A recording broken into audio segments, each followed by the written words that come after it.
හවස ඉඳලම අහස කළු කරගෙන තිබුණේ මහා දාරානිපාත වැස්සක් කඩා වැටෙන්න ඔන්න මෙන්න වගේ. මම ඔෆිස් එකෙන් එළියට බහිනකොට හීම් පොදයක් වැටෙන්න පටන් අරගෙන තිබුණා. වෙනදට නම් කෙලින්ම බෝඩිමුට දුවන මට අද ඕනේ උනේ වෙනසක්. හිතට අමුතු පාළුවක් මහන්සියක් දැනෙමින් තිබුණු වෙලාවක තමයි නුවන්ගෙන් කෝල් එකක් ආවේ. මචං කසුන් උඹ ප්‍රී නේද? වරෙන්කෝ අපේ දිහා පොඩ්ඩක්. අත ගෙදර කවුරුත් නැහැ. පොඩි අඩියක් ගහමු. නුවන් කියන්නේ මගේ ඉස්කෝලේ කාලේ ඉඳන්ම හිටපු හොඳම යාළුවා. ඌ කතා කරොත් මම කොහොමවත් බෑ කියන්නේ නැහැ. අනික මේ වෙලාවේ හැටියට මටත් ඕන වෙලා තිබුණේ කතා බහ කරලා හිත නිදහස් කරගන්න පුළුවන් තැනක්. හරි මචං මම තාම පැයකින් විතර එතන. මම ට්‍රීවිල් එකක නැගලා නුවන්ලගේ ගෙදර යනකොට වැස්ස හොඳටම වැඩි වෙලා. ගෙදර ගේට්ටුව ගාවින් බහිනකොටම නුවන් කුඩේකුත් අරගෙන එළියට දුවගෙන ආවා. අඩෝ තෙමුණා නේද? වරෙන් ඇතුළට. නුවන් මගේ උරහිසට අතක් දාගෙන මාව ගේ ඇතුළට එක්කගෙන ගියා. සාලේ ලයිට් එළිය ඩිම් කරලා හීන් මියුසික් එකක් දාලා තිබුණා. හැබැයි මම හිතාගෙන ගියේ අපි දෙන්න විතරක් ඇති කියලා. ඒත් සෝපා උඩ තව කෙනෙක් ඉඳගෙන හිටියා. මම නුවන් දිහා බැලුවේ ප්‍රශ්නාර්ථයෙන්. ආ මචං මට කියන්න අමතක වුණානේ. මේ ඉන්නේ සමීර. මම අර උඹට කියලා තියෙන්නේ කැම්පස් එකේ යාළුවෙක් ගැන. අන්න එයා. සමීර මේ කසුන් මගේ බොක්ක. සෝපාවේ හිටපු තරුණයා hina වෙලා නැගිට්ටා. උස පැහැපත් දැක්කම ඇස් ඇදිලා යන જાතියේ පිරිමි ලස්සනක් එයාට තිබුණා. එයා මගේ දිහා බලපු විදියට මගේ ඇඟ ඇතුලේ අමුතුම ගැස්මක් ඇති වුණා. "හායි කසුන්. නුවන් ඔයා ගැන ගොඩාක් දේවල් කියලා තියෙනවා." සමීර අත දික් කරන ගමන් කිව්වා. එයාගේ කටහඬ හරිම ගැඹුරුයි වගේම ආකර්ශනීයයි. "ආ එහෙමද?" මම hina වෙලා එයාගේ අතින් ඇල්ලුවා. ඒ අත හරිම උණුසුම්. අපි දෙන්න අත අතෑරියේ තප්පර ගානක් එකිනෙකාගේ ඇස් දිහා බලාගෙන හිටියට පස්සේ. නුවන් අපි දෙන්න දිහා බලලා කටකොණකින් hina වුණා. හරි දැන් අඳුනගත්තනේ. යමන් අපි පොඩි ෂොට් එකක් දාන්න ලෑස්ති වෙමු. අපි තුන්දෙනාම මැද සාලේ තිබුණ රවුම් මේසෙ වටේ ඉඳගත්තා. නුවන් හොඳ විස්කි බෝතලයක් ඇරලා වීදුරු 3කට වක් කළා.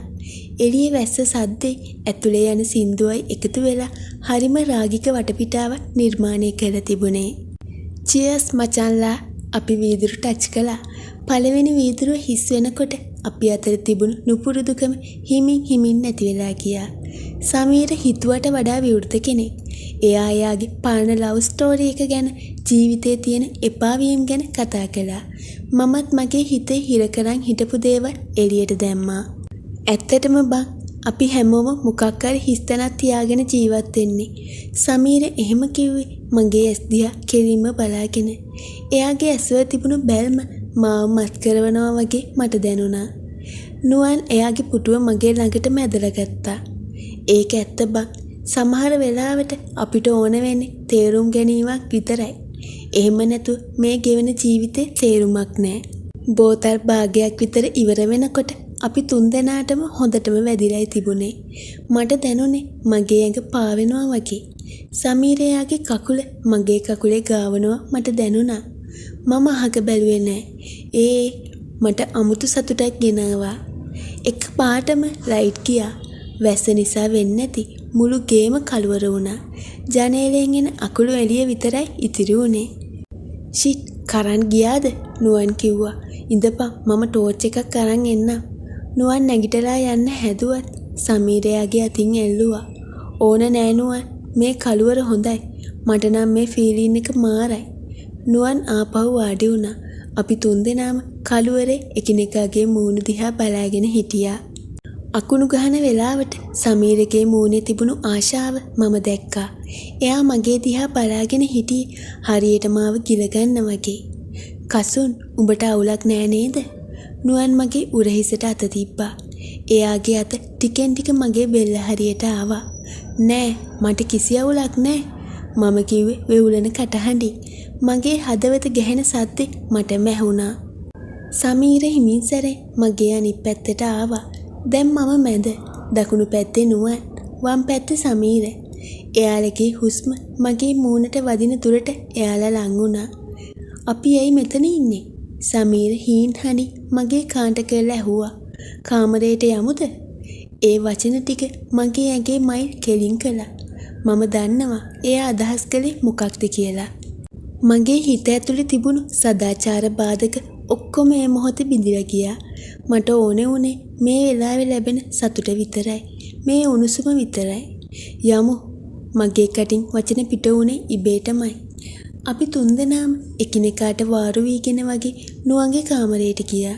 කාමරයේ ඇතුලේ තිබුණේ පුදුම නිශ්ශබ්දතාවයක්. ජනේලයෙන් එන මන්දාරම් එළියේ ඇඳ පේනවා. අපි තුන්දෙනාම ඇඳ උඩ වාඩි වුණා. නුවන් මගේ දිහා බලලා hina වුණා. "මචං, උඹ ඕකේ නේද?" අපි තුන්දෙනාම "ඔව් බං, මට ඕන උඹලා එක්ක ඉන්න. මට තනියම ඉඳලා ඇති වෙලා." මම කිව්වා. ඒක මගේ හදවතින්ම ආපු වචන. සමීර මුලින්ම ක්‍රියාත්මක වුණා. එයා මාව ඇඳට තල්ලු කරලා මගේ ඇඟ උඩට ආවා. එයාගේ මගේ එක යාවුනේ මට හිතා ගන්නවත් බැරි වේගකින්. ඒ හාදුව පිරී තිබුණේ රාගයෙන් සහ ආශාවෙන්. ඒ අතරේ මගේ ටී-ෂර්ට් එක බිම වැටුණා. මට දැනුනේ මම වෙනම ලෝකෙක ඉන්නවා වගේ. "උඹ මාර ලස්සනයි බං." නුවන් මගේ පපුව අත ගන්න ගමන් කිව්වා. සීතල හුළඟ ජනේලයෙන් ආවත් අපේ ඇඟවල් වලින් පිටවුණු උණුසුම මුළු කාමරේම රත් කරලා තිබුණේ. සමීරයි නුවනුයි දෙන්නම මාව මැදි කරගෙන හිටියා. නුවන් මගේ බෙල්ල එඹිනකොට සමීර මගේ එක්ක සෙල්ලම් කළා. මගේ අත් දෙක දෙපැත්තේ හිටපු මගේ යාළුවෝ දෙන්නගේ පිටවල් මත දුවන්න පටන් ගත්තා. "කසුන්," සමීර කෙඳිරි ගෑවා. "උඹේ සුවඳ මාරයි." අපි තුන්දෙනා එකට එකතු වුණ ඒ මොහොත වචනෙන් විස්තර කරන්න බෑ. ඒක නිකම්ම හැඟීමක් නෙවෙයි. ඒක අවුරුදු ගාණක් තිස්සේ හිර කරගෙන හිටපු හැඟීම් පුපුරලා යාමක්. පිරිමි තුන්දෙනෙක් අතර ඇති වෙන්න පුළුවන් උපරිම විශ්වාසය සහ එකමුතුකම එතන තිබුණා. ලැජ්ජාව, බය කියන දේවල් අපිව දාලා ගිහින් තිබුණා. වෙලාව යන්නේ කොහොමද කියලා කාටවත් තේරුනේ නෑ. සමීරගේ පහසත් නුවන්ගේ ආදරණීය අතර මම අතරමං වෙලා හිටියා. අපි තුන්දෙනාම එකිනෙකාගේ සිරුරවල පහස විඳගත්තා.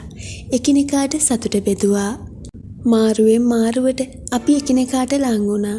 කවදාවත් නොවිඳපු අලුත් අත්දැකීමක්, අලුත් සතුටක් එදා රෑ මම වින්දා. පැය ගානකට පස්සේ අපි තුන්දෙනාම මහන්සි වෙලා ඇඳේ දිගා වුණා. මම හිටියේ මැද. නුවන් මගේ පපුවට ඔළුව තියාගෙන හිටියා. සමීර මගේ අතක් තදින් අල්ලගෙන අනිත් පැත්තේ නිදාගෙන හිටියා. එළියේ වැස්ස තාමත් වැටෙනවා.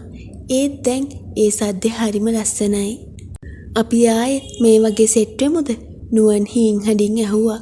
මම නුවන්ගේ ඔළුව අත කෑවා. "අනිවාර්යෙන්ම." සමීර මගේ දිහා බලලා hina වුණා. මට දැන් නම් හිතෙන්නේ අපි තුන්දෙනා අතරේ තිබුණේ නිකම්ම යාළුකමකට වඩා දෙයක් කියලා. මම ඒකට උත්තර දුන්නේ නෑ. මම hina වුණා විතරයි. එයා කිව්ව කතාව ඇත්ත. අද රෑ සිද්ධ වුණ දේත් එක්ක අපි තුන්දෙනා අතර ලොකු බැඳීමක් ඇති වුණා. ඒක කාටවත් තේරුම් ගන්න බැරි අපි තුන්දෙනාට විතරක් අයිති රහසක්. නිින්ද යන්න කලින් මම හිතුවේ ජීවිතේ කියන්නේ හරි පුදුම දෙයක් කියලා. උදේ වැඩට යනකොට මම හිතුවේවත් නෑ රෑ වෙනකොට මම මෙහෙම තැනක මේ වගේ සතුටක් විඳින්මින් ඉඳී කියලා. වැස්ස දිගටම වැටුණා. ඒත් මගේ හිත ඇතුලේ තිබුණ පාළුව, හුදකලාව ඒ වැස්සට හේදිලා ගිහින් තිබුණා. මගේ දෙපැත්තේ හිටපු උණුසුම් පිරිමි සිරුරු දෙක මට මතක් කළේ මම තනි වෙලා නෑ කියන එක විතරයි. අපි තුන්දෙනාම එකිනෙකාගේ උණුසුමේ ගුලි වෙලා එදා රෑ එළි වෙනකම්ම එකට නිදාගත්තා. මේ වගේ කතා කියවන්න කැමති අය අපිව සබ්ස්ක්‍රයිබ් කරගෙන යන්න. මේ කතාව ලස්සනයි නම් ලයික් එකක්, කමෙන්ට් එකක් දාගෙන යන්න අමතක කරන්න එපා.